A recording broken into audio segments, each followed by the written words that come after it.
This episode is brought to you by Baxil. If you got joint concerns, Baxil is your solution. It's only been a couple months, and yet we've already got several people reordering and telling us how much of a difference Baxil has made for them, which is very exciting to hear people giving feedback directly from our sponsors.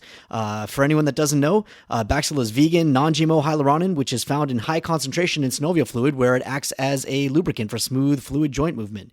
If you haven't paid much attention to your joint health in the past, now is the perfect time to start. And it's available right here in our online store at everythingyou.com.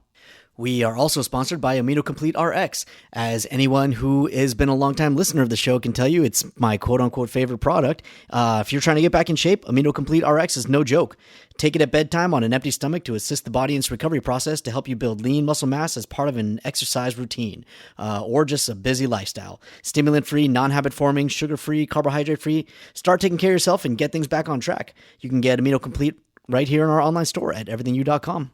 We also have a new sponsor, Emptiness. Only since our last podcast has Emptiness been a sponsor, and people are already thrilled about it, which could not make me happier. Emptiness is a simple 7-day cleanse. Hey, it's summertime, it's barbecue season, everyone is out on family outings and is eating a bit outside of their normal routines.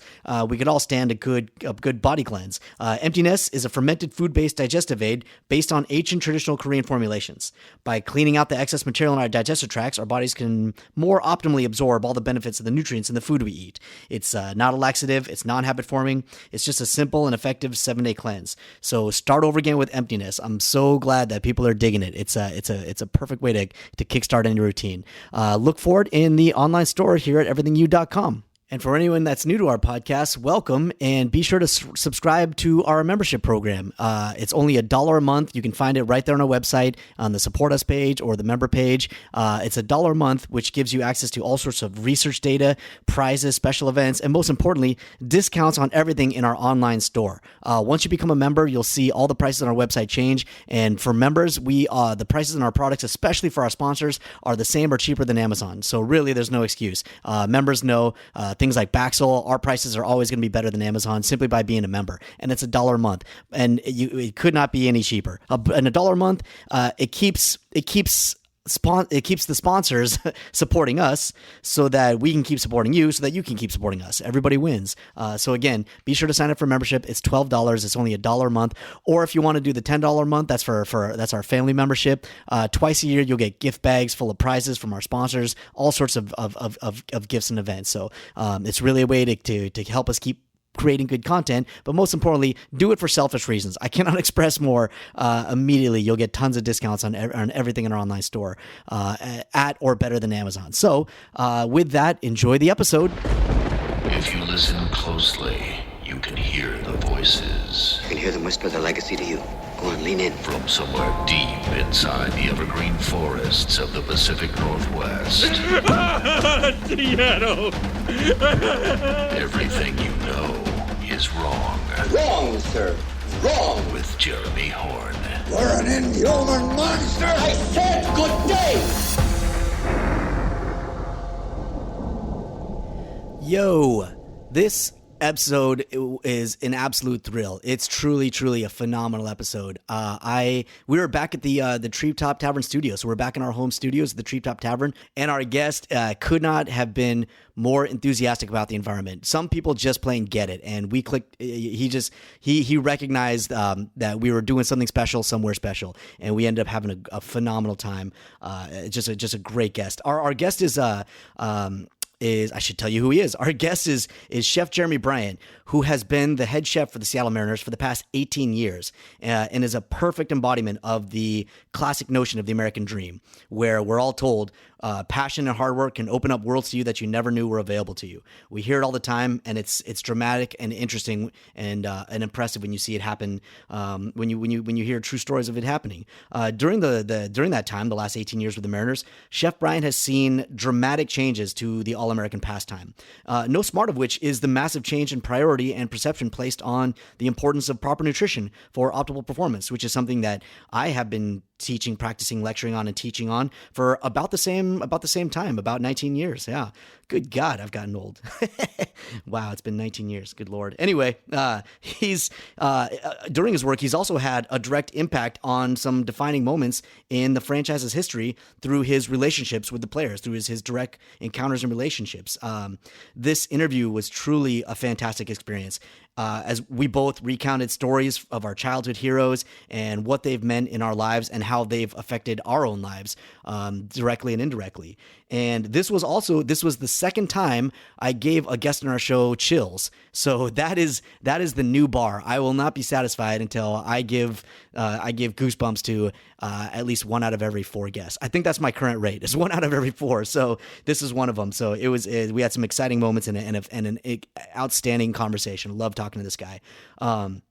If you want to learn more about Chef Bryant's business and to hire his catering service, check out raincitycatering.com, raincitycatering.com, and that'll give you more details. And for those of you that found the podcast through our animation, thank you so much for watching, and subscribe, share it as much as possible. I would just, any Mariners fan, any baseball fans, share it. It's fun. And all you Yankees fans out there, thanks for taking the joke. You guys have a phenomenal organization, and we love playing you, and more importantly, we love punking you. So I appreciate the Yankees fans that have reached out and said they appreciated the joke. So listen to this episode. It's 2 guys talking and getting emotional about a game that we don't even play. So enjoy. Hope you get emotional too. Well, welcome to Treetop Tavern. Thank you so much. Thank you for having me. I'm just looking around here like I just can't even believe it. There's so much to see, right? Isn't so that crazy? Much to see. Yeah, Everywhere I feel like I'm in a movie set. Yeah. As many times I've been here, there's stuff where I'm like, where did this come from? Right. They're like, dude, we got that in Argentina. Remember, like, oh my God, that is. I do know where that is. There's so much stuff. Yeah, this is so cool. Well, I'm glad to have you. I'm excited. Well, Paul and I are both huge sports fanatics and just lunatics, right? And so that part of it is exciting, but also just your story alone is pretty remarkable. And I think it's a tale that it's just like, if it was somebody else, you'd be like, I wouldn't believe it either. Yeah, right? I wouldn't believe it. Yeah, no. Thank you for having me. I am as well a crazy sports fan, and I have based my entire career on, basically around baseball, which I didn't really plan on that at first.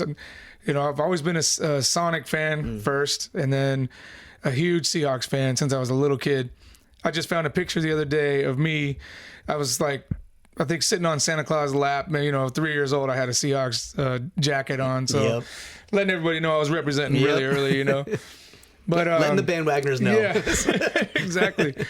But, I come from a family of, born and raised South Seattle, Rainier Beach area.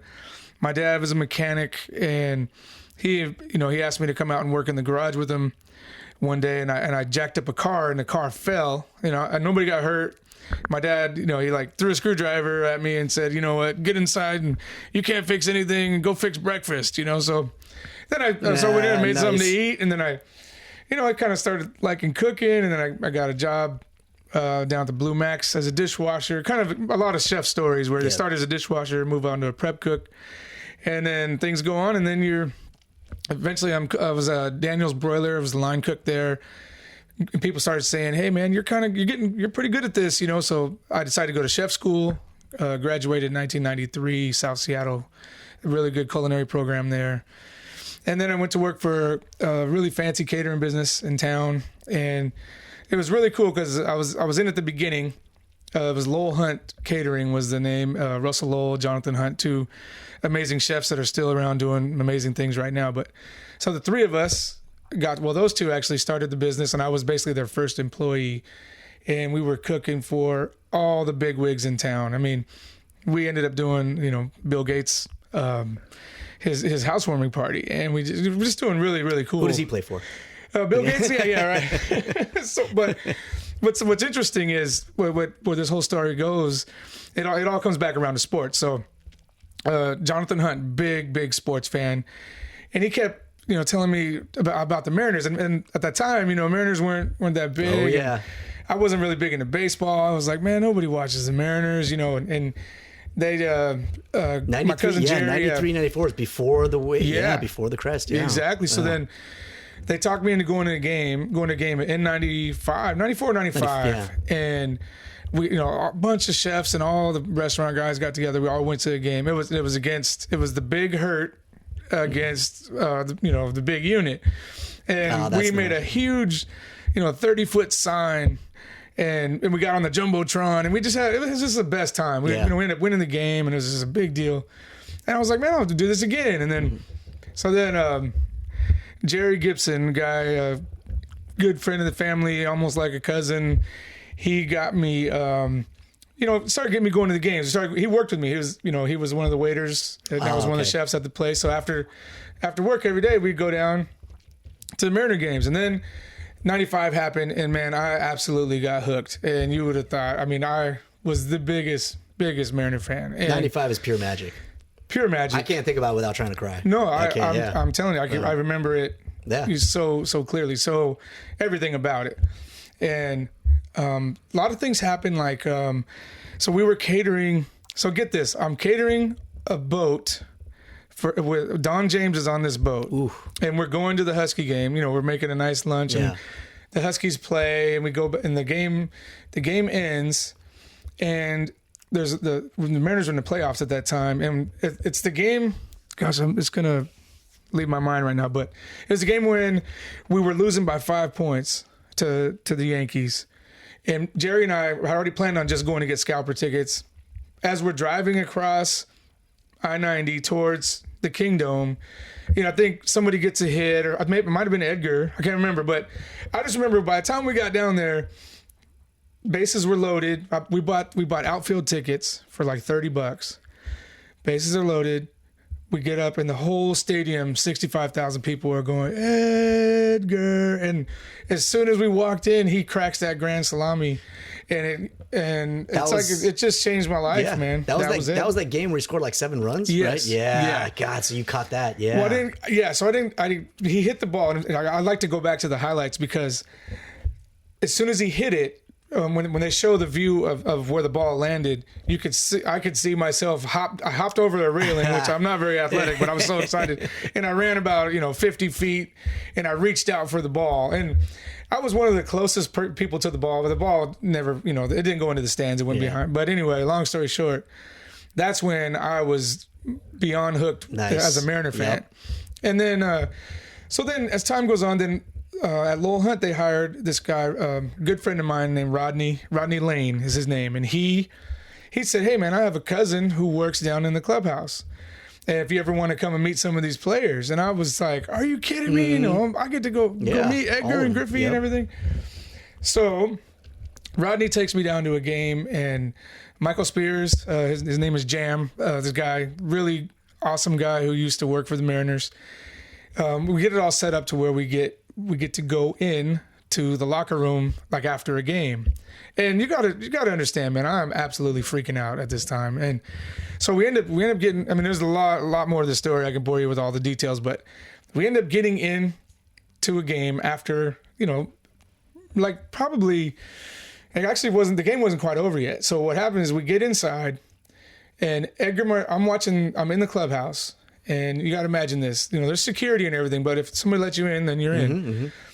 Well, Edgar Martinez tries to steal third base, and he gets tagged out. So it was a long time ago, Edgar trying to steal bases. Lumbering. Right. I love you, Edgar, but anyway.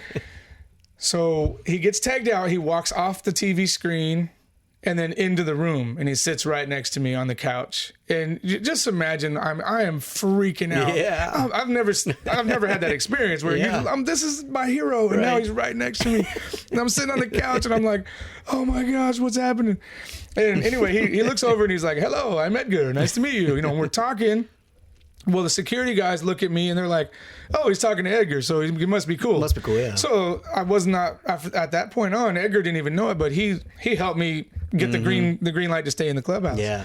So I'm just wandering around the clubhouse, and the game ends, and all these players are coming around, all around us and talking to us. And then, then people started going, hey man, who are you? And I'm like, no speak English. I didn't want to get kicked out. So anyway, I just started I tell the guy, well, hey, I'm a chef, and I work for so-and-so, blah, blah, and and then so I don't know if you know this, but at that time at the Kingdom, the players would get out of they come out of the shower and they would have a spread, just a buffet spread of food.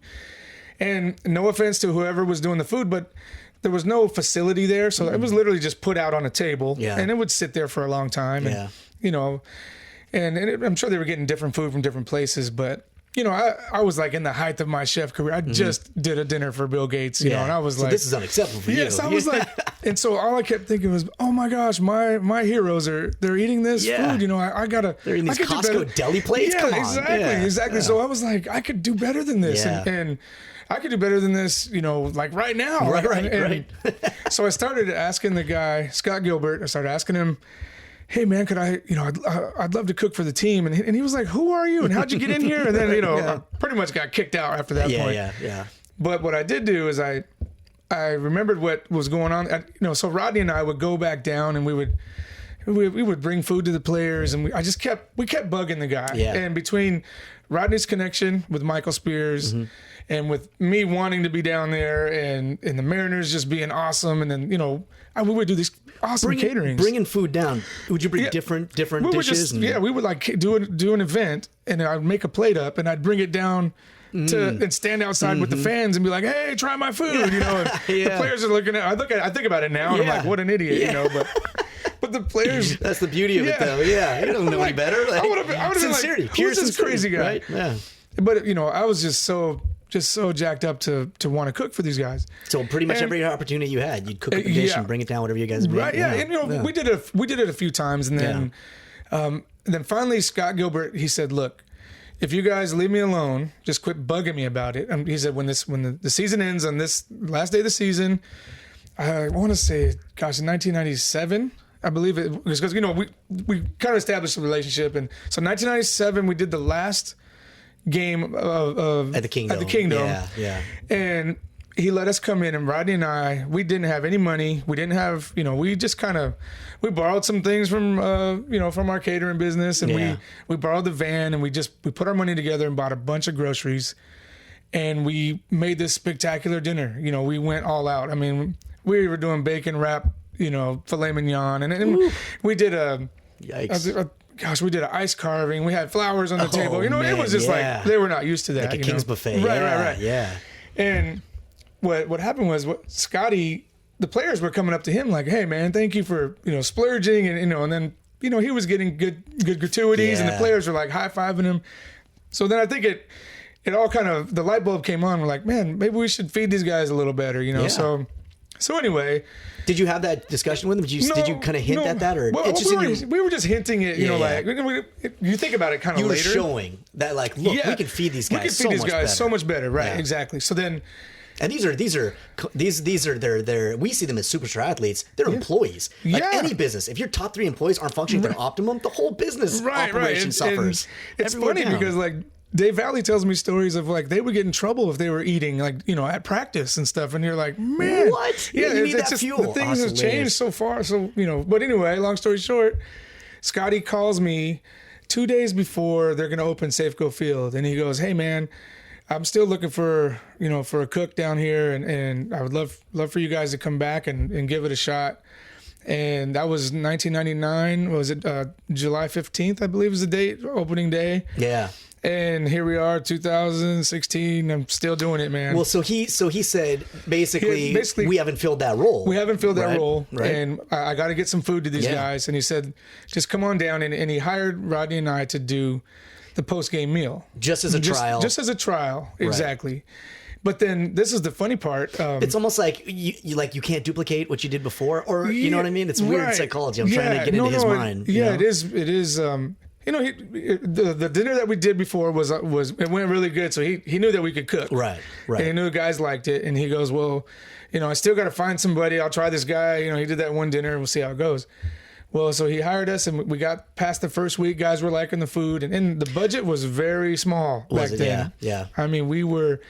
I believe we were getting $400 per game. Jeez. That's everything. That's food, labor. That's like camping with your family. Yeah. $400. Yeah, I did that at Costco today. That's a Costco run, yeah. So it's kind of funny. I think back on how small the budget was. But nobody was, but so this is where Safeco is, they put all the money into Safeco. Just getting that thing up. Getting it up and rolling. Yeah, but the players kind of, in a sense, no one really, in baseball, it was just kind of like that. Like, the clubhouse manager takes care of the team as far as the food. And then the players will compensate him through gratuity, I'm going to buy everybody, Azteca tonight, and then they'll all kick in $100, and it just kind of works out for everybody, Yeah.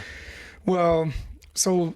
Because the players realize the restraints, the constraints that you got. Exactly. Yep. And it's just kind of it was just like an unwritten rule. There was no structure to any to this actual job. So I'm just amazed that he didn't have a backup. Like, who's going to fix me tomorrow? Who's going to take care tomorrow? That's Well, I think he probably did, but he realized, like, hey, the players are starting to like these guys. They like the food. Yeah. I'm like, tomorrow. We've got a relationship. Yeah. Tomorrow I'm making Mexican food, and then. The clubhouse is a sacred place too. Really? So like once you're in there and you're kind of, the security's good. The security's good with you, and you. Baseball players and hockey players are the most superstitious people on the planet. The clubhouse is sacred ground. So sacred, and once you're kind of in, then you're in, and they don't want all these different cooks coming in. And, Yep. And they start trusting you with their homes and their family. Hey, go pick up my mom at the airport. All of a sudden, I've heard that before. Cooking is like the easiest thing I do down there. Mike Cameron had me go get rims put on his car during a game one time. What? Where at Big O Tires out in Berrien. I was about to say, he probably took the east side, didn't he? Yeah, somewhere north, far. Yeah, somewhere north, somewhere far. Yeah, so there's it's so crazy, but so anyway, so Scotty gets us in there. We start cooking, and everything's going smooth, but. We were so excited to be like, you gotta imagine, man, I'm hanging out with Jay Buhner. I'm not really hanging out with him, but I mean, I'm cooking, I'm up close and personal with him. And Dan Wilson and Ken Griffey Jr. I was coming to work like 6 hours early. I mean? I didn't need the entire day to be making dinner for, 30 guys or whatever. But what I would do is, what happened was Griffey, a couple players would be like, hey. 99 was Griffey's last year, wasn't it? Yeah. Yes. Okay. And I do remember, there would be times where, like, A-Rod would come in and go, hey, man, can you guys just grill me up a turkey melt, you know? Something simple. Because we were already cooking, and that wasn't part of our job. But right. Sure, of course. Right. And then a player hands you $50, you're like, hey, man, put some bacon on that, How about I make a sauce for you? Put a aioli on that next time. So then, make a sauce. So then we, then the light bulb hit again, and we were like, maybe, what if we start making some, like a big, let's make 25 sandwiches and a plate of pasta, before the game, and we'll just do that. And, we weren't getting paid for that. Right. But it would come back later because the players would, everybody hands you $50, that's a great day at work. Not bad, yeah. And so it just kind of evolved from there. And then so every year I want to outdo myself. I want to, oh man, you thought that was good? Well, I'm going to bring in a live sushi bar. And then I'm going to bring in, and so now that's where you can creatively stretch as a chef and be more. Yeah, that's great. Well, so then but then where I blew it, and this is where my not being so great at math, but we were just buying so much food and doing so much work, and it got way out of hand because the budget. Everybody has a budget, and I was. But that budget sounds way more limited than you'd expect it to be for that environment. Exactly. Yeah, you would think. Yeah, you'd think that these guys are millionaires. They're going to get $1 million a day worth of food. It just doesn't work that way. So I was doing a lot of things. Season. It's a long season. So this is, you being a healthy guy, So this is where I was like, hey, I can go to Costco and I can get, So I would make. Let's say that this would be a typical menu in the year 2002, 2003. I would go to Costco. I'll get a whole bunch of chicken wings, and then I would get pizza rolls, and I'll make 25 sub sandwiches and a salad, and that would be like the batting practice meal. But what I was doing, then I would add corn dogs, and then I would add everything I was adding was not very healthy stuff, and now pretty soon the players are gaining weight, and then the trainers are like, hey man, Carlos Silva gained 43 pounds when he was hurt, So, and I'm just trying. My job. What do you want me to say? And imagine this: you're a baseball player. You just want to eat. You're not thinking at this time. Guys weren't really cautious of their conscious of their health. I mean, they just want to eat, man. These guys. Especially the ones coming up from the minors. I've talked to players from the 70s that are like, oh yeah, we chain smoked in the locker room. And, what I mean? Spit and chaw in the 80s. And you know what I mean? Like, this is a new phenomenon that players are actually taking care of themselves. Yeah. So you got me down there trying to save, because the way it worked was whatever money I did not spend is what I was paid. And often I would be over budget. Yeah. Some days this is no lie, but there was days where I would go to Safeco and work a 15-hour day, and it cost me $200 to be there the entire day. Yeah. You know, minus the gratuities that I might get at the end of the year, but Still. Luckily, I was still living at home. I didn't have a family at the time. I wasn't paying rent at home, so I didn't even care. I was like, man, I'm cooking for the Mariners. I don't care. I'll pay $500 a day, you know. And so what ended up happening, back to Carlos Silva, Mariners paid him, I think, $43 million.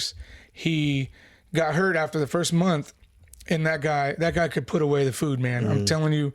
The team would eat together, and he would eat with them. They would go play, and he would come back, and he'd eat like some mega, double bacon extreme sandwich, you know, that I would make him. Yep. And then he would have dinner with the team, and then on the road, I guess somebody said he once ate 72 chicken wings. It was just getting out of hand. He gained all this weight.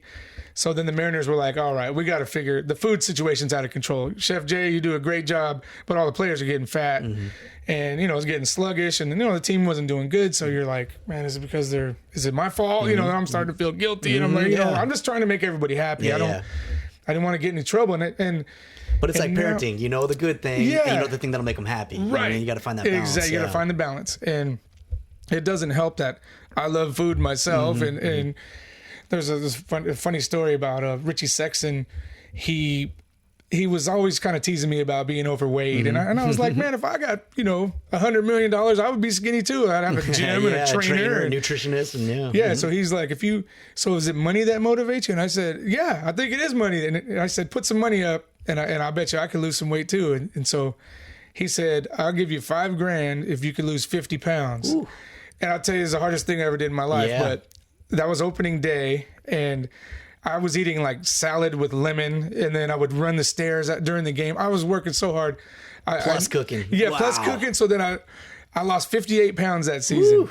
And Richie Sexton had to write me the check in front of the whole team, and it was like this big thing, and it was really cool that he did it. Yeah, absolutely. He didn't think I was going to make it, and I think he might have been like, man, it wasn't a real bet. Right, but, exactly. I was really broke. I was like, man, I feel like if I ever make some money, I'll pay him back. But, Right. But he wrote me the check, and it actually, he doesn't even know this today, but it helped me to get at that time in my life to get a check for $5,000 at one time, like that was like life changing. Yeah, it actually led to helping me buy my home and all this kind of stuff, which I'm really thankful for. Yeah, but he may never know that. Yeah, he may never know. But the cool thing is, the not so cool thing is, I won. I cashed a check, and then I went right back to Pizza Hut. I was about to say you went right to the Taco Bell Pizza Hut. I was like, I knew I could do it. Anyway, it was the best diet ever, though. So anyway, that's just kind of a side story that back to the nutrition of the food. So they ended up hiring a nutritionist, Kim Larson, and she came and she taught me a lot, and she would kind of hang out with me in the kitchen, and she would be like, I don't think you should make the heavy cream sauce. Let's do the olive oil sauce. Right. And a lot of the small changes. It's not small drastic. Changes. Yeah, it's the only way it works is small changes. Right. And then Kim Larson moved on, and now we have Monica Van Winkle, and she is fabulous. And she is like the best resource to have. Yeah, she comes in every couple games, and she helps me make the menus, and everything is just like planned ahead. And she works individually with every player. So if a guy is there's guys who are too, they need to gain weight, and there's all kinds of different things going on. Right. Goody had the stomach problems, and so she gave me a list of stuff that I could give Cano because he had his problems, and now it's just we're so much more conscious of all that stuff. Yeah. And it's just so funny. If like Monica would freak out if she ever saw one of my menus from like back in 2002, because it was like, pizza rolls, fettuccine alfredo, Italian sausage, pepperoni pizza, lasagna, really bad stuff. But have you noticed the world and the culture has made that shift in the last 10, 15 years? Oh, big time. Right. Because the players who come up from the minors now, they'll come in and they're like, can I get a boiled chicken breast with broccoli? Right. And I'm like, really? What? And it used to be like, I know. Oh, what? Yeah, like give me Bucky some cream sauce. Bucky Jacobson, of course. Bucky, man. Yeah, When Bucky first came, he wanted that bacon burger with extra bacon. Yep. We weren't even thinking about people's, because they're athletes, so they just run it off. It wasn't like if they were all like my size, then we would have a really big problem. But these guys, they still look buff, and they, you don't realize a guy how much like it's affecting him. if Brett Boone were to gain 10 pounds in a season, like that's a big deal. And, you know, and I didn't, you know. Yep. So anyway, I've learned a lot. Rick Griffin and Rob Nodine, those guys down there. James Clifford, he's the strength coach. I've learned so much about nutrition, and you know, if I had time in my life, I should be like all buff and in shape, you know. But I always say never trust a skinny chef. But no, but I do know what I knew. I've learned a lot of healthier options, and we're really trying to focus on that. Jeff Kingston has really been on us about, you know, let's feed these guys good. There's you know, clearly been a shift. I was brought in to advise a team years ago, and so same thing. We're here stuff. My dad opened up a gluten-free organic deli bakery 25 years ago. What? You see what I'm saying? Yeah. It would be crushing right now. So far ahead of the curve. You know what I mean? They bankrupted it. The only people that came in was like celebrities from out of town. You know what I mean? Right? Yeah. Nobody knew. So he was so far ahead of the curve, right? So 15 years ago, I was telling them, you can't eat like this, but they don't want to hear from me. You know what I mean? They don't. I'm the lowest one on the totem pole. Most of the players ignored me. The only ones that ever listened to me were the veterans that have been in the league a long time, and they know one injury cost them their career, and they got families and kids. So the young kids didn't want to hear from me at all. And so, you know, the way men are, one of the guys just kind of started to belittle me, right? Oh, really? Exactly, right? And so... Are you allowed to say what team it is? Nah, I'm not, I'd rather... No. I'll tell you later. Yeah. But I was like... and so he started to belittle me, right? And so...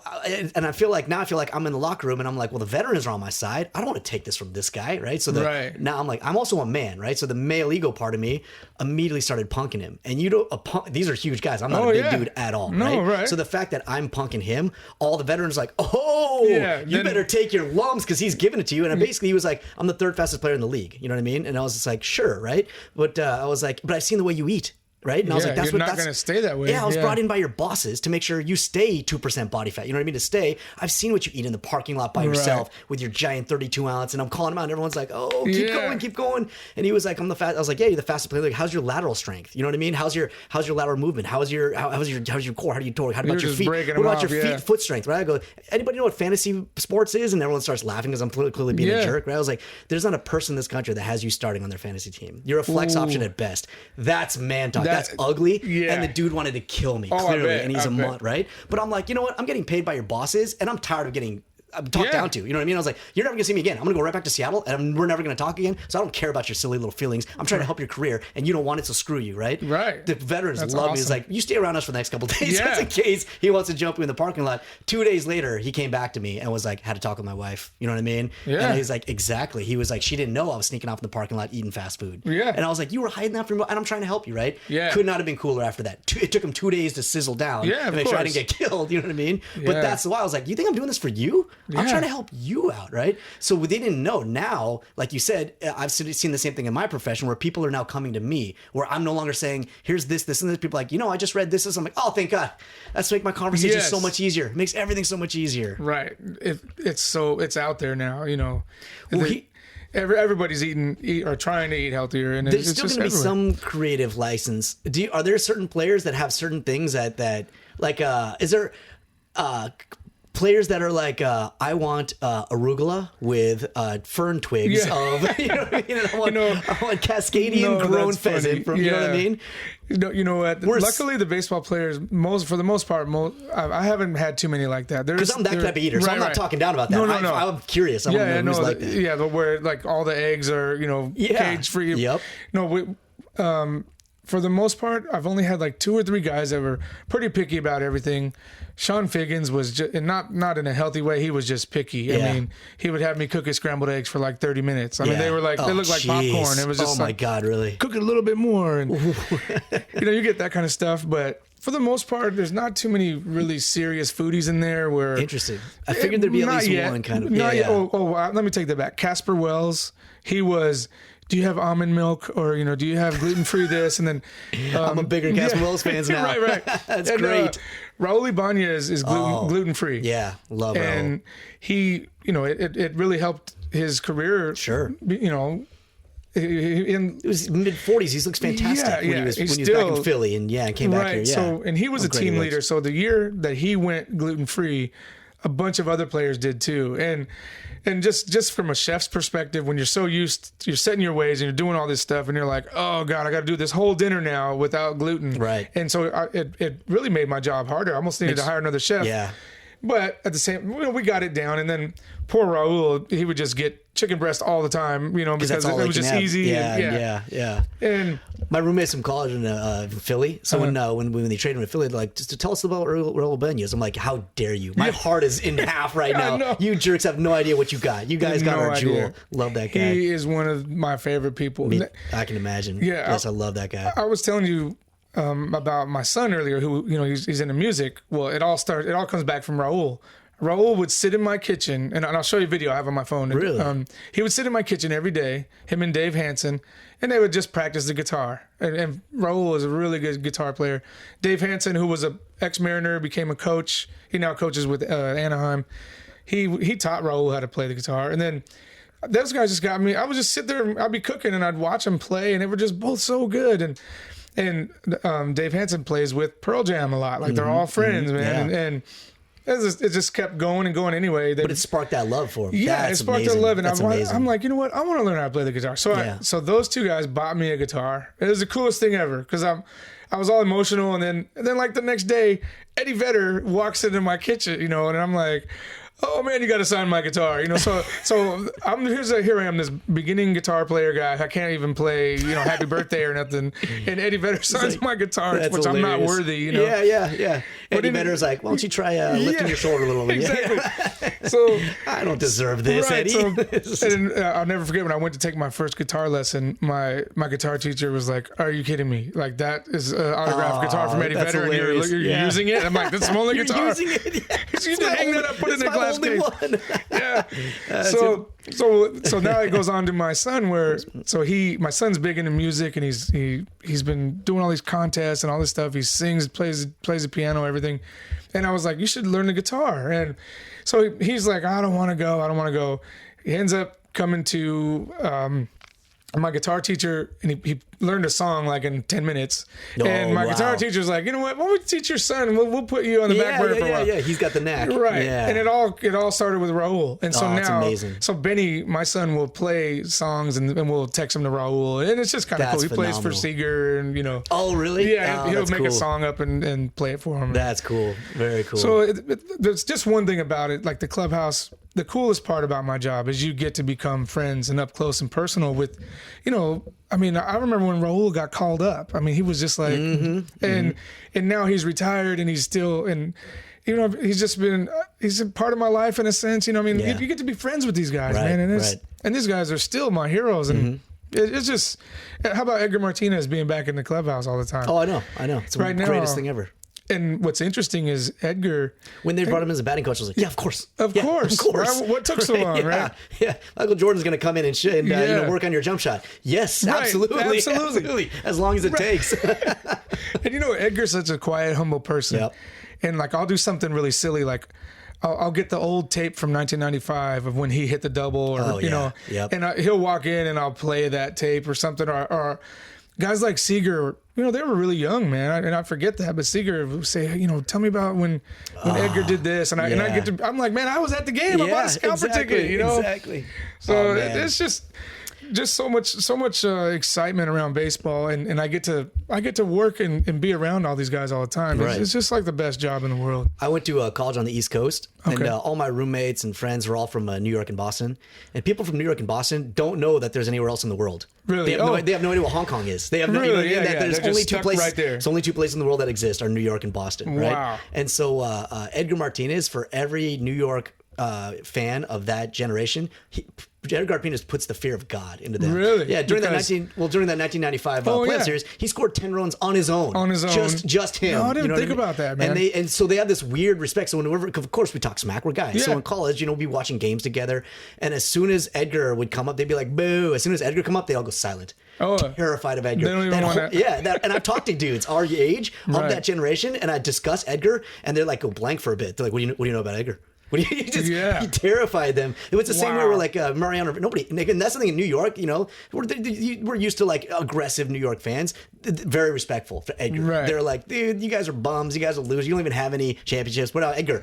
Let's put Edgar aside for a bit. Let's not talk about Why that. you want to bring up Edgar? Edgar, right? It's hilarious. That's so crazy. The man. See, I've never been to the East Coast ever, and I've always wanted to go. Yeah, and I've heard all these stories about about that kind of stuff. But yeah, Edgar's awesome. As much as we are fans, like my family's from Ohio, so like I love tailgating at Seahawks games. My family, my cousin, her husband got the big giant Winnebago with the kegerators on the side, right? Right. And so like I get whatever, like treated like a king every time I go. That's the best, right? Yeah. You're like, hey sis, I'm gonna go pass out in the wagon for a little while, right? It's the best, right? Then I went to Cleveland to see my family, right? And I was like, oh my God, that's tailgating. Right. So places that have been doing it for 100 years versus we're a very baby team. Yeah, exactly. We parked like 3 miles from the stadium, which is insane. But Right? Especially in Seattle, we're just kind of like, yeah, I'll pay $40. Yeah, let's park over here, right? And every 20 feet, people would see my Seahawks jersey and go, boo, come over here, you want a hot dog? I was like, I would love a hot dog, right? And then boo you, but they're cool. Exactly. Then we walk another 20 feet and they're like, boo, you want to try my wife's chili? I absolutely want to try my wife's chili. Then we play cornhole and me and my uncles are dying laughing because he's like, we're not even close to the stadium. We're like, you know what I mean? I did not know like people, how big it is when they're 48 hours early camping out, getting ready. Right. You know what I mean? And it's the Browns. The Browns are terrible, right? Right. They still do it. And it was still like, I was like, oh my God. That's when you see Buffalo and all those great football towns where like these people are out in 0-degree weather, -10, frying stuff up. Like, man, we got, our fans got a lot to learn. Coast. Oh man, you'd love it. You'd love it. I had opportunity because once in a while the players will, invite me to go on a road trip, and I've been to Anaheim a few times, and I'll get to go and travel with the team, or I'll get to meet the team down there. I don't get to travel on the team plane, but I get to stay in the team hotel and just it's pretty fun. That's kind of a little benefit. It's like I don't get medical or dental, but I get that kind of stuff, Road trips though, there's something special. Cool. There's something unique about a road trip. Yeah. So next year I'd love to go to Yankee Stadium. Just get to Boston. I just got to see it. You just got to see it. Yeah. You know what's crazy is the old Yankee Stadium back in the 1930s and 1910s is because poor, people are poor, right? So the kids and also kids, of course, can't watch games. They designed it, and I don't know if it was an intentional or an accident, but where you could it's just like a Wrigley where you can gather around certain areas and see the game without paying. You know what I mean? Right. It's a very old school thing. The people that designed Safeco incorporated that into Safeco intentionally. No one's going to sit there the whole game with chomping on beef jerky watching the game. But the fact that you could do that, it's like a throwback to like, a row of those pictures you see of like a row of like 6 kids sneaking in, you know what I mean? Digging their faces in that hole so they can watch Mickey Mantle, you know what I'm saying? Right. So the people that designed Safeco built that in the stadium. Isn't that crazy? That's so crazy. And I see people just walking by it and I'm like, don't you know what that is? This is a throwback to the 1900s, like early century. Yeah. Isn't that great? It's so cool, man. There's so much. And I did that tour one time of Safeco. Oh, yeah. That's fun. A lot of people don't even think about it because you should do it. But most people, even people would never live think here. to do it. They're like, people that lived here, and I was the same way. I'm like, well, I'm gonna pay $20 to go to the game. I'm not gonna pay $15 to go to check out the stadium. Right. Was a blast. blast. And you learn. You see where the players park the cars, and you see where the kitchen is, and all and that there's kind of stuff. cool I'm not gonna spoil the tour, but there's stuff in there that I'm like, I would have never thought. That is a unique, what I mean, piece of Americana that you would never think we have right here at Safeco. Someone, the CEO of Nintendo has a few like very specific things to him that he wanted in there. That are phenomenal. And I'm like, people don't know. They right. Do that tour if you can. Yeah, you know what? That's crazy. How long have I worked there? And I've never done the tour, but sometimes I'll be in the hallway and I'll get to speak to the tour. Like I'll just be passing by, and then people are like, or the guy will go, "Hey, here's a team chef. What are we having for dinner?" And then I'll talk to the group or whatever. But yeah, gosh, I can't believe I have never done that. But I will do it. There's probably little nooks and crannies that you haven't seen that you don't even know about. Right? Yeah, right. What was the wackiest time you've ever had where you're like, this is nuts? Okay, well, I gotta say that's hard to nail down. There's been so many. Really? There's been so many times. Like baseball players are wackadoodles. Okay, get this. This is a great one. Norm Charlton, everyone knows he's an outdoorsman, and the sheriff. The sheriff calls me up and he's like, I was telling you earlier about the budget. He's like, "Hey man, I could save you some money tonight. I got dinner." And I was like, in my head, I'm like, cool. He can cook. That's what I'm thinking. That's what you're thinking. Well, so I'm thinking, all right. So I don't go to the store because I shop every day. The kitchen's really small. Like I got to get my groceries and cook them and eat them, and then we do it again. So I don't go shopping. And the game's about to start. Norm comes pulling in, and he's carrying his box, and he looks like Rambo. He's got full camo. He's got feathers hanging out of his hair and stuff. And he's like, "Hey man, I got you right here." And he empties his box, and it's just all these dead birds, like little pheasants. How many? Oh, I love pheasants. There's like 8 of them. 8 of them. And he's like, "Oh," and I was like, I just. 8 is not enough to feed the starters. But I'm like, Norm, man, when I get my chickens, man, there's no feathers and heads and everything. And he's like, "Oh, I'll show you how to do it." And he's like, causes this big bloody scene. He steps on, I don't know if you've ever defeathered a bird, but he's doing it right there in my kitchen. Yeah. And at the time, this is like blowing my mind because I'm thinking, dude, he's bringing food that's cooked. Or, yeah, exactly. So, or he's going to cook it at least. That was when you say, I got you for dinner, that means. So it's so funny. He breaks down the birds. Like Mario Batali is just like when people ask him, what's your favorite meal? He's like, anyone I didn't make. Yeah, exactly. It's so true. So anyway, we finally get to the meat. Massive health concerns too. Super health concerns. Of dead birds on the counter. And then I'm trimming the meat a little bit, and there's pellets. There's pellets all through the bird. All the buckshot in there. So it's a maniac. I was like, I kept imagining like I'll be on the news and I just like 3 mariners choke on a pellet, right? So I took off to Costco. Tear up there. Norm to this day, hopefully he doesn't hear this, but no, to this day he doesn't know. I went to Costco. I got like 8 of those birds, rotisserie chickens. So I swapped his out, and then he's walking around to everyone after the game. He's like, "That's a real bird right there. That's a yard bird." And I was like, "Yeah, man, that's it, man. That's awesome." And he's peacocking around the locker room, like, so you can taste how fresh it is. So that hasn't been sitting in a Costco warehouse for 6 hours. It's so funny. And, you get stuff like that. Oh, man. You get Willie Bloomquist went out crabbing one day. He comes in with a big old huge box of live crabs. And another good one, Kendris Morales was telling everyone how he's the best. He can cook a pig better than anybody. Oh my! Well, I didn't know he was going to really bring one in. So sure enough, a huge pig shows up, and he's we're marinating it together and all this stuff. He's showing me all these Cubano ways how he does it. Well, you got to cook the thing all day. So we had a day game. We get there early in the morning. We get this pig roasting. And you got harsh deadlines. Yeah, and I'm really busy without having to roast a pig in the parking lot. And it's so funny. I got to show you this picture. So there's a picture that we have, and so Kendris Morales would go up to bat. And if he'd strike out or get out or whatever, or if he would round the bases, every time he'd come in, because the players are not supposed to leave the locker room right. in uniform. Right. Well, he's in his spikes, hat. He's like, come on, and we'd go running out to the parking lot, and it had to be so many feet away. Yeah. So we get way out in the parking lot, and we're like basting it and rolling it around. Then he runs back in and he takes another at bat, and then so we're doing this the whole game, and we have this picture of him smoking a cigar while he's smoking a pig next to his no smoking sign. And it's just like the funniest picture smoking ever. A pig, smoking a cigar. And no smoking sign. And that's so funny. I got enough to do without having to run the parking lot and roast a pig, man. Exactly. You just, it's not like a regular job because there's no structure. Right. There's literally guys, let's say a guy goes out, the night before after a game and they party all night or something. And they don't come back. They're just getting up at noon. Yeah. And they don't have to be at the ballpark till 2. Right. A lot of guys come in earlier than that. But this guy might want breakfast because he just got up.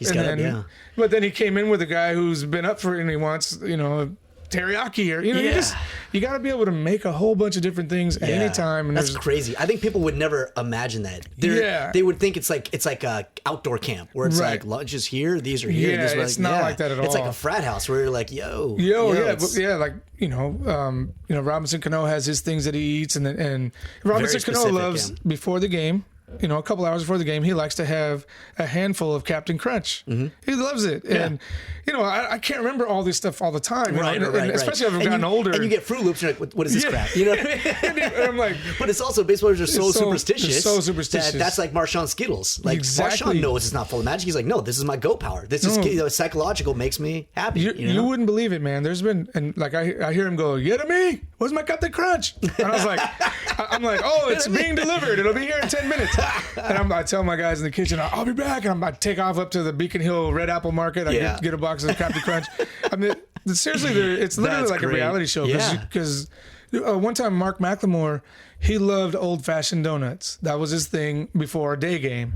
Like homemade. Yeah, just the kind the cheap ones you get at the gas station. The old-fashioned like the little glaze. I got glaze, you. Right? Any type. Okay, I thought you meant Yeah, you could get it literally at Texaco. Exactly. Yeah. But little box. One day I was like, I'm gonna change it up. I'm gonna get some maple bars. I didn't know. Yeah. And he was like, "Hey man," he called me into his locker and he's like, "Bro, I need my old-fashioned donut." Yeah. And I was like, "I got maple bars." And he's like, He looked at me like, man, you better get me an old-fashioned donut. So and this is when, before Jimmy's on First was right there, it used to be a gas station. This is way back. I ran over there, grabbed a little cheap one, and he was like, thank you so much. He went 3 for 4 or something. He was the man. And he was like, I told you, if I don't have that donut. Isn't that crazy? Yeah, they're absolutely. It's also baseball is such a psychological game. When they break down sports sciences, hardest thing in the world to do is hit a major league fastball. Right. It's not the hardest sport, but it's the hardest thing to do in sports. Yeah, exactly. Right.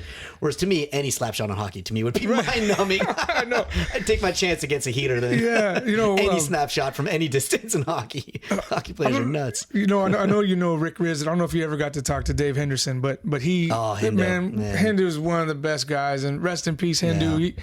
He said something to me that I never really, couldn't really grasp baseball because I was pretty new to just the game of baseball, watching it all the time, and he said, think about this. Let's say you do 10 times out of 10, if you fail 7 times out of 10, you're one of the best ones, you know? Mm-hmm. And I really, because there's so much failure in baseball. I mean, if you're 4 out of 10 in baseball, you're the greatest player of all time. Exactly. That's incredible. 3 out of 10 means you're going to the All-Star game. You know what I mean? Like, woo. Yeah, it's such a bizarre way to think of things. Yeah. I forgot who I was talking to, but there's another, because baseball of all the sports, football is taken over now, but baseball used to be the biggest stats nerds would put all their focus into baseball. Right. And now all the stats nerds go into football, right? Right. But baseball is the most bizarre sport because the stats don't apply to anything. That's why OBP and all these new different holds and all these new, because you can't measure these in, where maybe this guy's better than your closer, but you just haven't factored it in. Where if a player went the entire season and every single, they went 4 at bats, they went 4, and they went, they popped out, they scored a sacrifice, right? They struck out and they walked. They would have, by the end of the season, 160 RBIs, 160 runs, right? They'd be the greatest player of all time, and their batting average would be 0. Wow. Do you see what I'm saying? Yeah. That's why baseball's such a bizarre. So when you see those head things, because you and I are thinking like creatively, like, get a maple bar, change things up, because you want to make these things like, no. No, man. I have a system in place to make sure that 3 out of 10 times I can function, you know what I mean, at this crazy thing. Isn't that wild? It's so Your wild. batting average would be 0, and you'd be, you know what I'm saying? You'd have the greatest stats. That's unbeatable stats. Yeah, that's so wild. Bonkers. Do you remember Paul Abbott? When 2001, he had, a lot of guys had their best year that year. That was his greatest year ever. He had 16, 17 wins or something. And that year, I would, so a lot of people don't know this, but the starting pitcher will get to pick the color of the uniform sometimes, or pick what hat we're going to wear or whatever.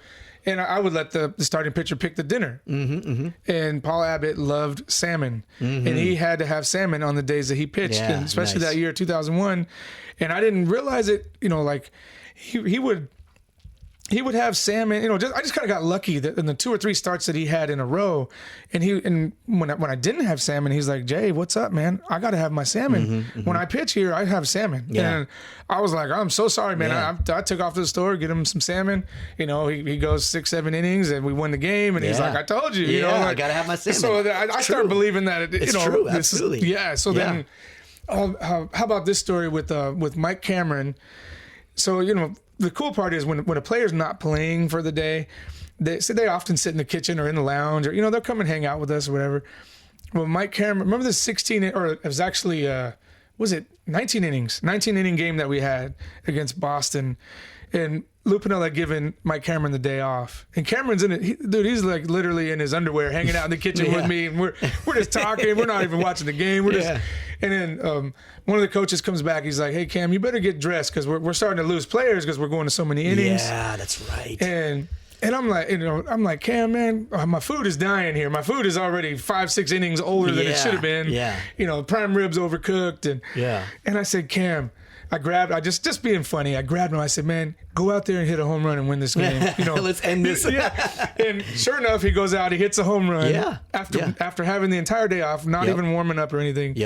And man, he couldn't get it back in the kitchen fast enough. He was like, "Big J, you did it, man!" Like he somehow. I just got lucky by calling it that way. But he just was like, Jay, you told me to do it, and I did it. He picked me up. He's like, man. So, there's so much mental in sports that people don't recognize. Right. That this catalyst has this much of an impact. And we go, yeah, it's anecdotal. It's not, because this happens in every level of sports, which is why we make documentaries and movies about it. Right. Like when Willis Reed at halftime in the NBA championship with the Knicks, where he's had a broken leg and he was not supposed to be back for like a month, and he comes out like 3 weeks early and he's limps onto the court. Right. And the other team is 5 healthy players, and now you got 1 limpy guy and 4 healthy players, and they said it's psychologically destroyed. I forgot who the Knicks were playing. Yeah, and he's like, we could not, you know what I mean? Like, we should have been bullying the guy. He's on 1 leg. Just the fact that the league's best player stepped back on the court mentally crushed us. You know what I mean? Yep. And one little catalyst, and the other team is like, Willis is back. They're like, he's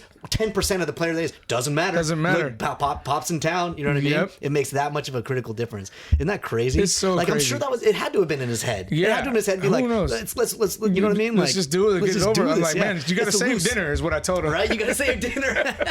It's that looseness in sports. When your brain is like mentally fluid and loose, you're just like, let's go. You know what I mean? Like, let's get at it. That's amazing.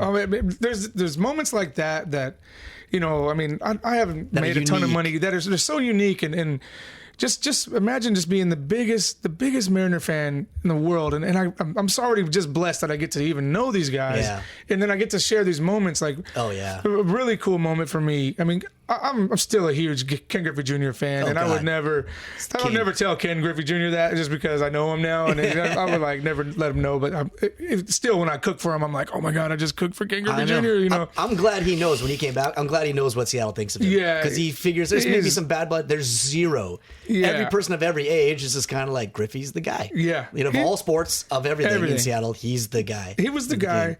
Like when I was a kid, I knew about Pete Rose. I didn't know about baseball. I knew Pete Rose was the guy. Right. Ken Griffey Jr. is that guy for the other kids. The most unanimous with the most people voting for the Hall of Fame all time. It's pretty clear. He was cool. Just because I'm the same thing. I'm from a different era where Derek McKee and Nate McMillan used to buy us lunch in high school because we were like, hey, because the sports was different. You know what I mean? It wasn't multi-million-dollar. It was still, but like it was just different. Where they'd see us all the time. And he'd be like, you guys want to come over here and have a sandwich with us? Like, oh my god, Derek McKee, and they just called us over to the varsity table. Right? Like, could not have been cooler. Right? I run into Ken Griffey Jr. and I'm probably 13. I'm right about your son's age. You know what I mean? I'm a little guy, right? And so he's at Big Five, and he's like a soccer mom carrying like an armful of baseballs, like dropping them everywhere, like because you're used to he's the god, he's the king. Ken Griffey Jr. is the king, right? And then you sit here and he's just dropping balls everywhere, like awkwardly, like carrying these balls, like get a cart, man, right? What is going on? Yeah, exactly. So you see your heroes, but it wasn't like I was like, what's Ken Griffey Jr.? I was just like, oh my god, what's God doing shopping? You know what I mean? You know, got people shopping for you.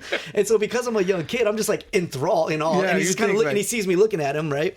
And so he just kind of looks at me like, hey, buddy. Yeah, you know, I'm kind of in a vulnerable spot here. Right. But, you're not going to ask me for an autograph, are you? Right? Because you can see that look on his face where he's like, don't do it, man. I got my arms full. I'm clearly in a difficult spot. Like, and he can tell. Like, and I was like, no part of me was like, get an autograph, right? Because it's weird to me anyway. But like, I was sitting there watching the scene in front of me, and just my little boy head, I was just kind of like, they make you buy your own baseballs? Yeah, and he's, right. And he starts dying laughing. He's like, no, man, these are for me for personal use. That's funny. I was like, oh, okay, that makes more sense. Because you don't know when you're a child. You don't know. I was like, Ken Griffey Jr. has to buy his own balls. Like, no, he's dying laughing. Like, no, son. That is awesome. This is just for me for like working in home. I was like, oh, yeah, that does make more sense. And I was like, well, see you later. He's like, take it easy. You know, that's just that moment you're talking about. That's one thing I love about my job is that I could help other kids with that moment sometimes. You know, like sometimes I'll just say, hey, Seeger, you come out in the hallway and say hi to this kid real quick. Yeah. And I'm not supposed to do that, but I do it all the time. But it pays massive dividends for the community, for the fans. Right. And this kid will just be like, dude, I've had people, I've been there long enough to where these kids have grown up and they're like, I remember when you. It changes things for them. You know what I mean? Yeah, it takes the cynicism out of them. You know what exactly. I mean? Like, yeah. And I've often had to defend players about, they can't sit there and sign 800 autographs. They just can't. We ask so much. You can't. Yeah, and you don't. And people will be like, oh, he's a jerk. He didn't sign for me. But I'm like, no, actually, man, his kids are in the hospital. His wife, I know the inside. Right. So there's times where I'll even call sports radio too, and I'll try to defend a guy. And I'm like, man, Richie Sexton, man, when he was going through all those struggles, people didn't know he was sleeping at Children's Hospital in a chair. Yeah. Because his wife was having trouble. Exactly. And people were just burying him on the. I know. It's selfish. It was just it's terrible. very selfish, and what's really crazy is that if he had those stats right now, he would have been our best hitter on the team. Right? You know what I mean? They were still really good. Taking a beating then. He only has 44 home runs. There's Stephen Merchant tells a story where he's just like, once I finally became famous, you know what I mean? He's just like, I was always the same way. I was just kind of like, man, why can't you sign 400 autographs? He's like, I signed 30 and my hand cramps up, right? And he's like, I'll be at dinner, like in an argument with my girlfriend, like finger in the face, like super uncomfortable personal moment, and then I'll see someone staring at me like, oh no. And they're like, hey man, can I get an autograph and can I get a selfie? And he's like, hey, I'm kind of in the middle. Yeah, kind of in the middle of... Can you see my brow furrow? And now she's got her arms folded and glaring at me. Kind of going through it. All right, you got to do it. You just got to, you know what I mean? Like we can't imagine, just as you and me, we can't imagine that level of invasiveness into our lives, right? Yeah, I know. Well, that's why Ichiro came here, is because in Japan, he couldn't step 2 feet out of his house without being treated like Elvis, to the point where what do you call it? Actual magazines and newspapers are offering rewards to see his genitals, to get pictures of his genitals. That's absurd. That's Come absurd, on, man. You know what I mean? Like you're supposed to be a journalist. Where's your journalistic integrity, right? Yeah. Then he comes to Seattle, and I remember people would be like, "Hey, ran into Ichiro at Starbucks today. He told me a funny story. No selfie, no autograph. You know what I mean? Yeah. Like, he loved coming to Seattle. That's very Seattle. Exactly why Felix loves it here. Yeah. Felix knows if he played in New York, it would be they'd be terrible. on him nonstop. Yeah, and Cano's the same way. Cano, a lot of people don't know this, but Cano just kind of lives in a place down in the Seward Park area, and he goes to a church, you know, right by. I mean, and it's cool. Like, you know, people down there are like, hey, there's Robinson Cano, and then they say hi to him and stuff, but they don't. There's not like paparazzi, and it's not crazy. You know, he could function, and that's what Felix. You could function exactly. That's what Felix. Felix goes to Costco. People just want to do their normal lives. They just want to go, and you know what I mean. Felix loves to go to Costco. Yeah. I mean, he loves that he can go there. Not, you know, people will still do just selfies here and there. And in fact, it was cool. Felix, once a year, he takes all of us to a Seahawks game. He gets a suite for everybody. Cool. Well, we all park at Safeco Field because we have free parking. Right. Well, we walked across, and I'm thinking, man, shouldn't Felix take like a secret route or a secret car? Right. Well, he just walked down. You know, you've gone into a Seahawks game where there's just thousands of people walking in the same direction, and you know, we come out of the Safeco. There's probably 30 of us, you know, with his family and friends and people who work for Safeco. But we come out, and then you hear one guy go, "Oh my God, that's Felix Hernandez!" And then all of a sudden, it starts growing and growing. The pandemonium and then grows, it's like all these massive amount of people that are just like walking with him and cheering and saying, "Go Mariners, we love you, Felix." And so he'll get out and do that kind of thing. You know, nobody's sweating him. Everyone's just letting him know they love him. Letting him, exactly. He's just showing love, and those are the kind of things that just make him the best. So happy to be fantastic. here.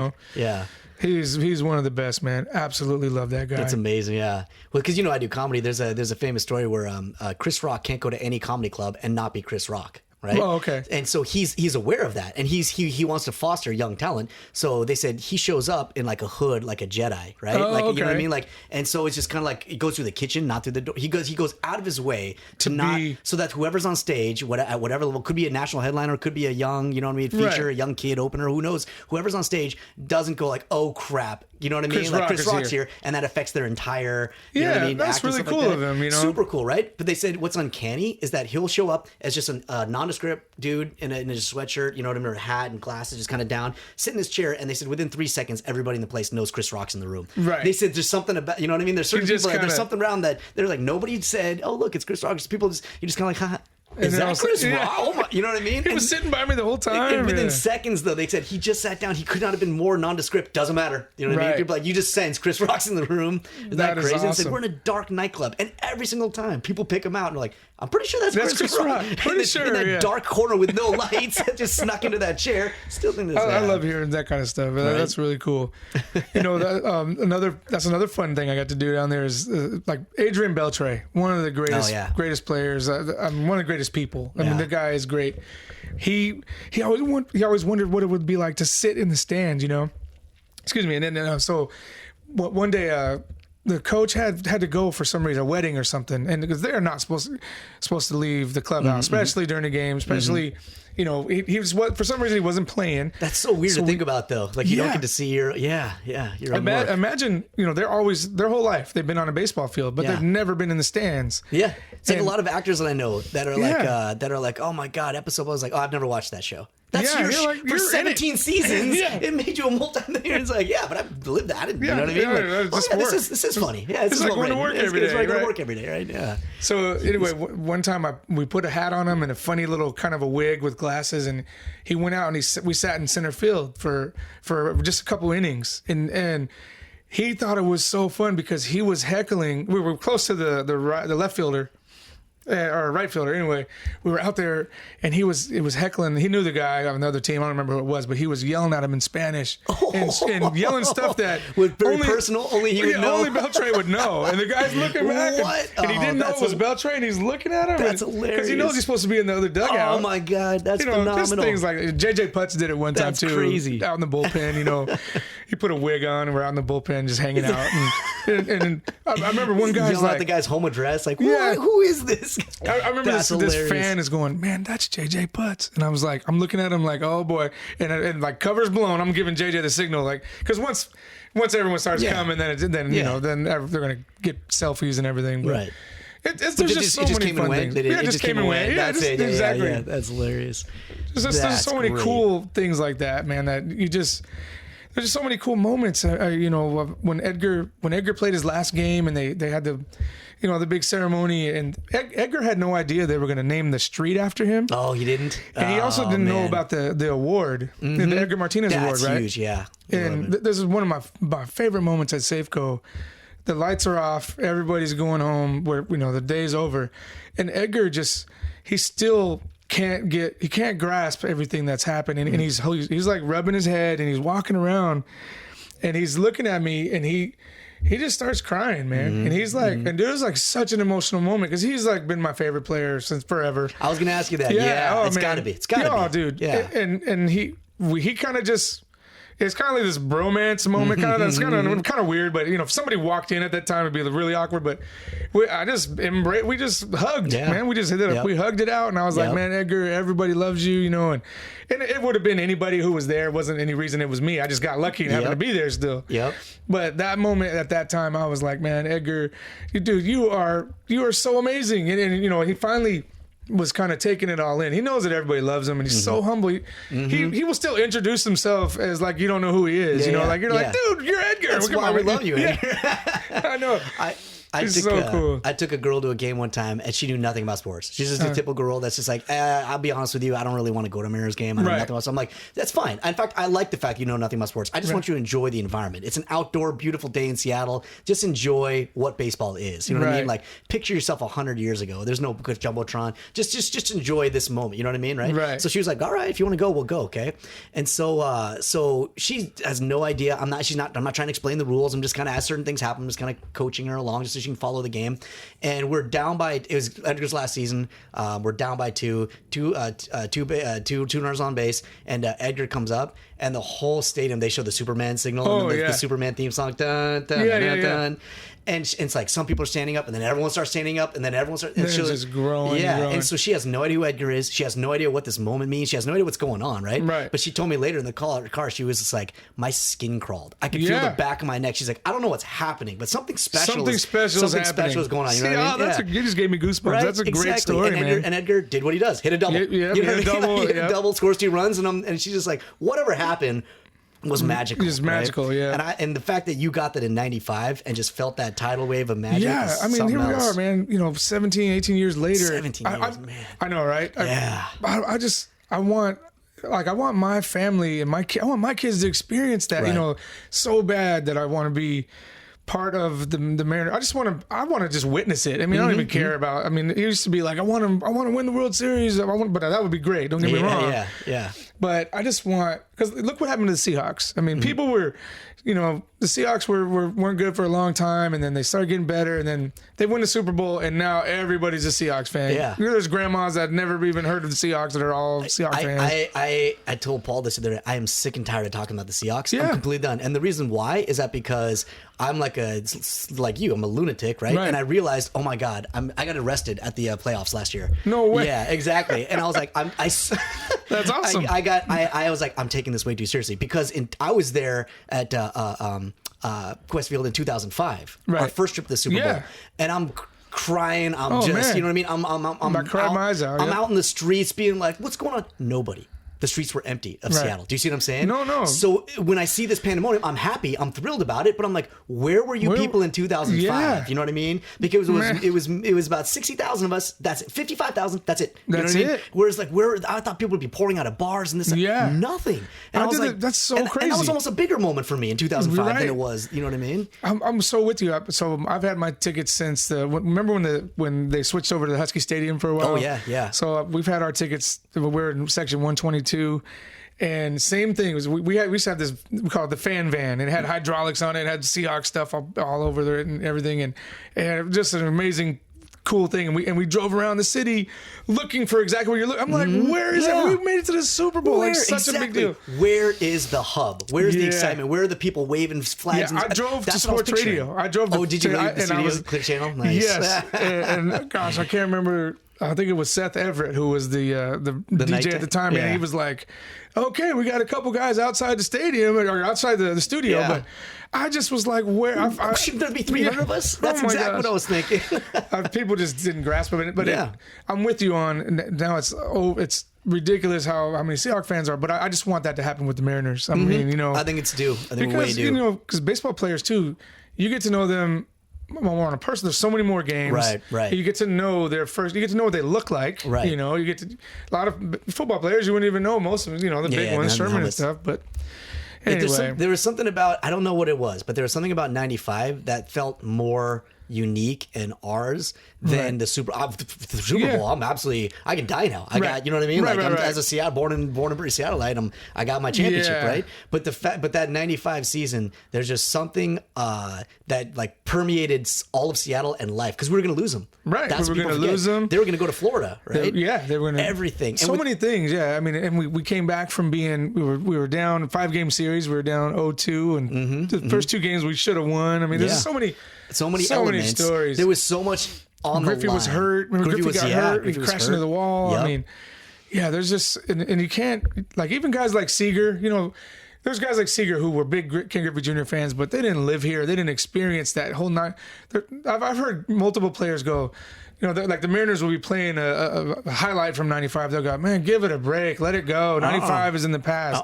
No, man. Yeah. This is what we got. This is all we got. Imagine if you could relive your first kiss over and over again, or you know what I mean? Like the birth of my first child over and over again. You know what I mean? Like that's what it feels like every time. Yeah. Never give it a rest. At that moment, like there's times where I'm the opposite, where it'll be off on TV somewhere. I'll see that. I'm like, is that the 95 series? And then we'll pop over and watch it all over again. Check it out again. Whatever's going on, right? That's so funny, man. My kids just found, I have the video of it, and they're like, Dad, why do you save this? And I'm like, don't ever touch that. That tape is good. It's like a VHS tape. There was some ad where they just had this shadowy thing of Niehouse's voice, and I choked up. Immediately I was like, Dave is Dave here? You know what I mean? Just hearing that voice is, man, I can still hear it in my head. Swung on and belted deep to left center. Deep to left center. It's just embedded. It's firmly embedded. Well, here's something. This is interesting. So, just gonna wrap up. So, the podcast is called "Everything You Know Is Wrong," right? Okay. So, a lot of things that you said are fascinating, like the idea that we picture. I did, at least. I think most picture a clubhouse almost like your kitchen, where you just go in the morning, you open up your cupboards, like, what do I feel like, or I feel like this. Where you got to restock the supply continuously. You know what I mean? Like a salmon run, just over and over again. You're restocking that, and right? There's salad bars and smoothie bars. And you've got all these personalities with all these specific needs and wants. And, you know what I mean? And how. What is another thing that you think a lot of people don't realize or would never? Well, you probably wouldn't realize like how early the players get to a game. Oh yeah. So think about this. So the game starts at 7 p.m. So wasn't Ichiro notorious for being like the first guy to practice like Larry Bird style? Yeah, there's lots of. I mean, Edgar too. Like Moyer, nothing but prepare. Yeah, super. Nothing but prepare. Yeah. There's guys that will come in and they call it getting their work in. Get their work in, and then they might be playing Guitar Hero for an hour or something. You never know what's going on, but this year in the clubhouse, the coaches were really big on camaraderie. So they got a pool table. We looked like a sports bar there. We had a Pop-A-Shot basketball kind of thing. It was really just a Nerf hoop kind of thing. Right. But the guys take it serious, and they're seriously every little competitive game, ping pong, foosball. We had all that stuff in there, and just all the stuff that these guys do. They're big. A lot of the players are big into fantasy football. Sure, they're ultra competitors. They're alpha competitors at everything. You're right. That's one thing I learned. I couldn't figure it out, because you get to know these guys and you don't realize like Cliff Lee. Remember Cliff Lee, sure. the pitcher? Yeah. The guy was one of those people that, like, he learned to play the guitar in like 2 days. Oh God, he's one of those. Yeah, yeah. He solved the Rubik's Cube like the first hour. Is that right? He's one of those, like, he would do these brain challenges things that I'm just like, oh my Wow. God, I get a headache reading the question, you know? Yeah. And I mean, he was so brilliant, and he was incredible at archery. And a lot of people don't know Eric Bedard. Do you remember the scene in Forrest Gump when Forrest Gump was playing ping pong? Yes, and it was yes. just like scoot. That's him. Eric Oh, Bedard. yeah. Natural athletes. And they're so competitive. It could be tic tac toe. It could be rock paper scissors. Those people. And these guys are the best on the planet. Yeah. They're so competitive. That's at a great everything. point. Paul and I can't go into sports bars anymore. I can't do it. Just Right. after spending so much time with professional athletes, right? Going to the sports bars is mind numbing. The conversations are so stupid, right? Is Matt Flynn's now my homeboy on social media just because I went on this tear about how Russell Wilson is the biggest mistake the Seahawks ever made and how he should stick, because that was a conversation I heard so often that I was like, once Russell Wilson fought his way to who he is now, I was like, where's all my Matt Flynn fans at, right? Yeah. Because I was getting into my neck veins popping out, red face, screaming at morons, and I'm like, what am I doing? What am I doing? You can't do it, right? You're and there's so many. It's a never-ending it's battle. a never-ending battle of so many stupid conversations, and everybody, it's because they're an armchair athlete, where they're like, hey, I played a year and a half of community college ball, I played Little League, so I know a little thing or two. You know what I mean, right? Right. And what they don't realize is that these guys at that level have like a mental imbalance that triggers them to be so ultra competitive. You will never beat them at anything. You think whatever you think you're good at, they'll beat you at that too. You know what I mean? Yes, There's something so built true, in this. man. Yeah, these guys do not. It is, and even the most humble players like Seth Smith. I mean, you don't hear a lot about the quiet ones. You light a fire. Yeah, they got a fire in them. You light a fire in that guy. Yep. You know, I mean, the guy's amazing at ping pong. Let's go. And Yeah, he will kick your ass. Yep. Like, but you have to, like you said, you got to, once you get the fire lit. I mean, it could be literally rock paper scissors, and they will go hard at it. You know, there's a famous story. Jim Valvano was super charming and fun, right? And so North Carolina is about to play the greatest college basketball team of all time. They didn't even belong. They're the worst team in the not SEC. What are they? ACC at the time, right? And they're like, these guys don't belong, you know what I mean? And they're jokers. And he's a super fun guy. So all he does is clown around with the media. And they're like, so you guys don't belong. He's like, we know. You know what I mean? Like, absolutely, right? And so he's like, you're playing the greatest college basketball, Hakeem Olajuwon and Clyde Drexler, greatest basketball team of all time. What are you going to do? He's like, what am I going to do? He's like, there's no shot clock. He's like, we're going to take the ball and we're going to hold it. And they're not going to see the ball until next Tuesday. Right? So the media's all writing this up. And they're like, oh, yeah. You know what I mean? Like, you know, okay. So that's their game plan is like, how do you win? Keep the ball out of Hakeem Olajuwon's hands, right? Yeah. So they map it out. And so all the players, they tell this story on ESPN and stuff like that. We're like, so we're all 19, 20-year-old kids, and we're sitting there like, all right, coach said so. That's the plan. So I guess that's what we're going to do, right? So we get in the locker room, and they're like, all right, so I guess we're just going to, get the plan. And so he's like, what are you, nuts? This is the NCAA championship. You get the ball, you shove it down their throat. Right. We're here to win.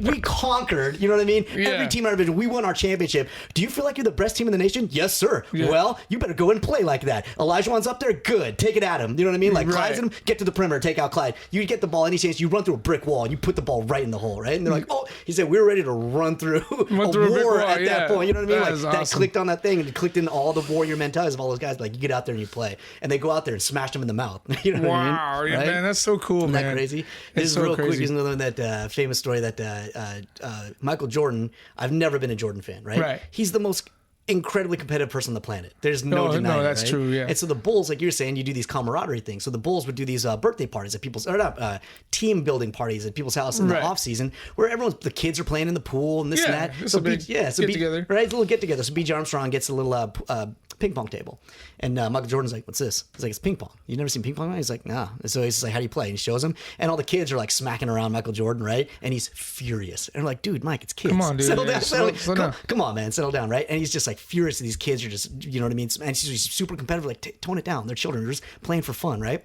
He goes on that off season and hires a professional ping pong coach. Of course he does. Of course he does, to learn ping pong. And the next season he's like, $50 game. Every let's challenger. go. Come here. I was like, dude, you take the fun out of everything, right? I know. It Right? does take the fun out of it. Exactly. That's crazy. He's like, and every player, you ask every player, he's like, ask Jordan's kids, who's your favorite player? They're like, B.J. Armstrong. That's a crazy man. We know that. Like, that's B.J. Armstrong's crazy. super fun.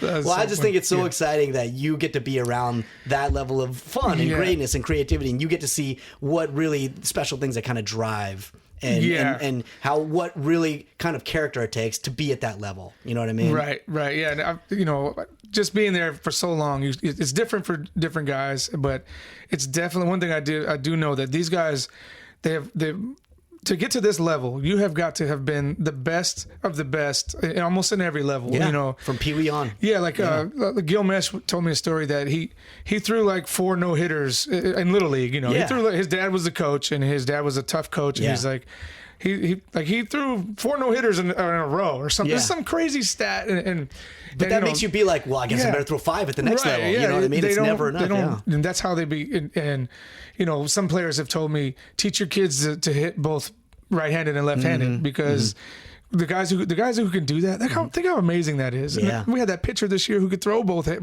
Right, It's like, right. what? That's crazy. Wow. It's so crazy. But so if you know, I always tell kids and everybody, you could be one of these. These guys are just regular guys, but they have this mindset that no one could ever stop them or beat them. I mean, you have to be on a different level, you know, mentally to get to this level, but it's the coolest job ever. You know what I mean? I told the Mariners, you guys, you have to throw me out. 'Cause I'm not quitting. So I'm going to be here forever. I'm going to be here 97 years. You know, I don't want to be 108 years where we haven't won the World Series. Exactly. Yeah. Bury me under the third. Yeah, right.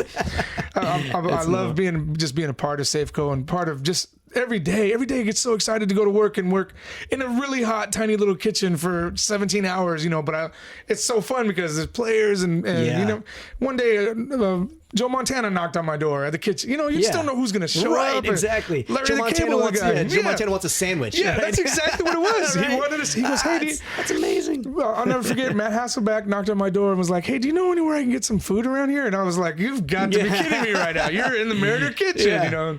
Hasselback's a joker. I bet he was probably messing with me. Yeah, he picked up the phone. I had him call my buddy in Alaska. Yeah. Just because he did it. He wanted. I said, you got to call my friend right now. He's like, sure, let's call him. You know, Russell Wilson, he swings by. You know, I kind of let myself. You know, I just like the other day. I happened to be. Russell Wilson was down there with Sierra, and I knew where he was in the stadium. So I just happened to be dumping my garbage at that time. I was like, oh, Russ, fancy meeting you here. Come on in. You know, but I've made him a couple sandwiches. He knows who I am or whatever. But you just get to meet and see and interact with people. See the real. You get to see the real, and you get to talk to him. And Russell Wilson's first year, you know, that's when he signed with Texas, right? And he was a baseball player, and everyone was talking about he's going to do both and everything.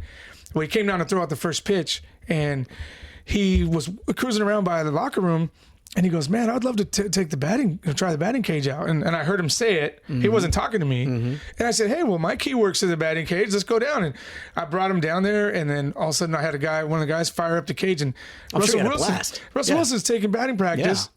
And then Eric Wedge is like, who the heck let him in there right now? And I was like, I don't know. I just saw him in here. You know, and then all of a sudden the media starts showing up, and then the next day, here the Seahawks website, Russell Wilson takes batting practice, and I'm in the picture in the background, you know, like nice. I was just like, no way, I'm the one who got him in there. Yeah. And it's only good. It's only good for both franchises. It's exactly. Good. It's good for the fans. It's fun to see. Yeah. I'm pumped for next season. You got me fired up for next season. I get pumped. I was at Safeco today, walking around my kitchen because you know I am getting older, and it's getting harder to be down there for so many hours. And you're on your feet. It's physically, it's rugged. It's a rugged job, and it's so hard, you know. Like I've told my family, all right, guys, this is my last year, and then we didn't make the playoffs. I'm like, I got to do one more year. You know, I've been one more year in for about 5 years now, but I absolutely love baseball, and just there's a family down there, and all the people who work at Safeco, everybody's so cool, and it's the greatest job. Well, I'll help you out. In fact, we got some gifts for you as a guest. No way. From our sponsors. No way. Absolutely. All right. Yeah, I'm gonna help you with every shift because I know it's a tough job, right? So we've got Trace Minerals Research, number one trace mineral company in the country. This is all the nutrients you need that you're gonna be burning through. Really? You know what I mean? That is awesome. Because you know you're in the hot lights, you're sweating it out, right? Oh, all the time. This is pure fuel, right? That is great. Well, the holidays are coming, and so little detox liver, right? Nice. You're gonna be putting your liver through some trials, right? From Ayurveda. And some tea from Now. Okay. This is great stuff. Can Kenji Jojima. No caffeine. He would drink so much tea, and he'd tell me how much it would just change my life, and I need to get into Exactly. more tea. Europe and Asia, tea is a normal everyday thing. Everything. You have to have it. Yeah. So every time people see these studies on green tea and stuff like that, they go, "Yeah, I drink green tea. I didn't lose any weight." I go, "You don't understand that what you're talking about, that you read about in some health magazine, those were clinical trials, hospital settings, in controlled settings of people drinking tea 15 to 30 times a day." Wow. So Kenji Jojima drinking it all day, right? Yep. 30 cups a day, right? And people are like, "Who drinks 30 cups a day?" I'm like, "Asians do. Asians do. Europeans, yeah. you know And what I'm that's saying? where they're living to be exactly. 120. It and seems stuff, like a lot to you. It ain't. Does that make sense? It's changing that perspective. It's just changing right? the perspective. You're right. Exactly. Well, this has been a blast. I'm so glad to have you here. Thank It's you been so fun. much. Absolutely. The studio is amazing. Everything. You guys are awesome. Thank you so much for even having me. I appreciate it. And let's we'll put it on the website too. But your catering company, talk about it. Yeah. So catering business. So one quick thing when I got hired with the Mariners, I would just work from July till the season was ended, and then I was like, oh heck, I need a job, and during the off season, so I decided to open my own catering business, and it's known as Rain City Catering, and I opened it with my great name. Rain City, man, from the Rain City. Anyway, it's you can go to the website raincitycatering.com, and we cater weddings. We're all over the city. We have a 10,000 square foot venue down in Renton, the Renton Pavilion Event Center. Yeah. And we're catering all over the city, but we like to do our events there as well. I'm doing a big one tomorrow at Safeco, so we do trade shows, weddings, and in fact, this is a cool part. The Mariners, they have a hookup with their own catering, through their company that works at the stadium, but they called us to do their Christmas party for all the front office. So that's like 300-400 people. So that should be fun. Massive. Yeah. So anyway, so give us a call or just give me a call and we'll talk Mariners. Yeah. That alone, right? Yeah, right. Just send me an email. Holiday time, are you hiring? Actually, we will be hiring. Really? Okay, yeah, perfect. We're looking for servers. Yeah. Just go to Chef Jeremy at raincitycatering.com. Okay, cool. Yeah, we'll put it on the website. That'd be great. We could use the help. Yeah. For holidays, for sure. We could all use the help for the holidays. Yeah, right. All right. Chef Bryant, it was a blast. Thanks a lot. You bet. Really appreciate it. Wasn't that an outstanding episode? I had a blast. I know Chef Bryant had a blast, and we're linking up with him again soon, very soon. Actually, when Game of Thrones comes out, we're gonna be watching Game of Thrones together. We have a little a ritual that we do. But yeah, I hope you guys enjoyed that episode. It was such a fun one to do, and just really brought back some memories and moments in my life that I didn't that he was directly part of, that I got to live and witness with him. And also, thank you to all of our sponsors. Check us out at the website, www.everythingyou.com. Sign up to become a member. It's $1 a month. And from becoming a member, you immediately get discounts from all of our sponsors. Emptiness, Amino Complete Rx, Baxil for your joints, for your body, for your digestive tract. Buy all three. It'll help us tremendously. It'll keep us going. And more importantly, it'll keep you going. Help get your life together. These are three tremendous products that I guarantee you will make an impact on your life. It's just any small change. You gotta begin. You gotta begin somewhere. You gotta begin at some square one. So thank you so much. Paul and I are actually going to be traveling on the road, so we're going to be taking the next couple weeks off. In the meantime, I encourage you to listen to our backlog of episodes. We have so many exciting guests. For a lot of people I know, finding the episode for the first time, finding the podcast for the first time. So we'll be off for a couple weeks, and that'll give you a chance to kind of reload and look at our past episodes and kind of see who we've talked to and what we've done. We're proud of all of them, and we're very excited to share those guests with you. And for those of you that found us through the animation, keep sharing it, subscribe. We got more exciting content coming up on our YouTube channel, and more silly, funny things like that. And thank you so much for supporting, and thank you and welcome, and take care of yourself. Peace.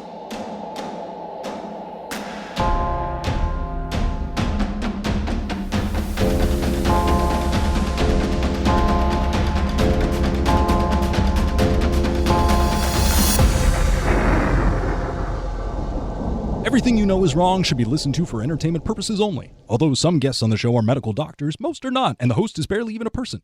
Nothing you hear on this podcast or read on our website should be considered medical advice. Consult your doctor and use common sense before doing anything you might think have a lasting effect on your body, mind, or spirit.